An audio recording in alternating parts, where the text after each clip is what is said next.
নমস্কার। আজকে আমরা আলোচনা করব হাত দেখে রাশি বিচার। আমরা তো জন্ম, date of birth, time place ছাড়া তো রাশি বের করতেই পারি জন্মকুণ্ডলীর থেকে, কিন্তু হাত দেখে কিভাবে রাশি বিচার করব। দেখুন, প্রথমে দেখুন হাতের মধ্যে এটা তর্জনী। তর্জনীর যে উপরের পর্ব সেটা হচ্ছে মেষ, মিডিল হচ্ছে বৃষ, আর নিচে হচ্ছে মিথুন। ঠিক মধ্যমার উপরে হচ্ছে তুলা, মিডিলে হচ্ছে বৃশ্চিক, মধ্যমার নিচে হচ্ছে ধনু রাশি।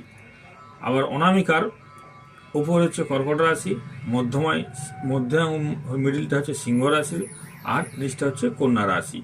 কনিষ্ঠ আঙুলের উপরে হচ্ছে মকর রাশি, মিডিল হচ্ছে কুম্ভ রাশি, নিচ হচ্ছে মীন রাশি।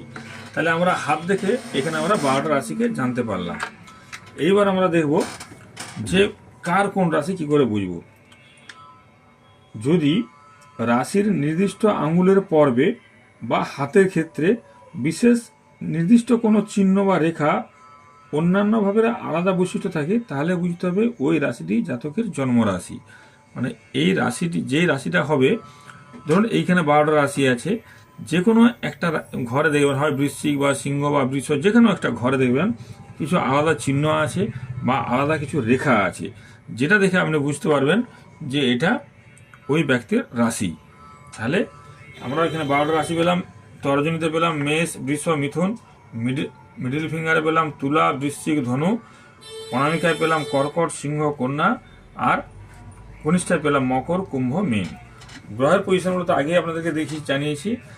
তর্জনীর নিচে বৃহস্পতি, মধ্যমার নিচে হচ্ছে শনি, অনামিকার নিচে হচ্ছে রবি, আর কনিষ্ঠার নিচে হচ্ছে বুধ। হাতের মধ্যে এটা একটা মঙ্গল, মঙ্গলের নিচে হচ্ছে চন্দ্রের ক্ষেত্র, এখানে লাস্টে হচ্ছে কেতুর ক্ষেত্র, বৃদ্ধাঙ্গুলি পাশটা হচ্ছে শুক্রের ক্ষেত্র, আর এখানটা হচ্ছে রাহুর ক্ষেত্র, বা কখনো নিঃস্বস্থ মঙ্গলও বলা হয়। তো এইভাবে আমরা হাত দেখে 12টা রাশির থেকে কার কোন ব্যক্তির কোন রাশি সেটা চিহ্নিত করব। যে রাশিটা যে ব্যক্তির হবে সেটা অন্যান্যদের থেকে আলাদা হবে, তাতে কিছু আলাদা রেখা থাকবে বা আলাদা কিছু চিহ্ন থাকবে। এইভাবে হাত দেখে রাশি বিচার করা যায়। নমস্কার।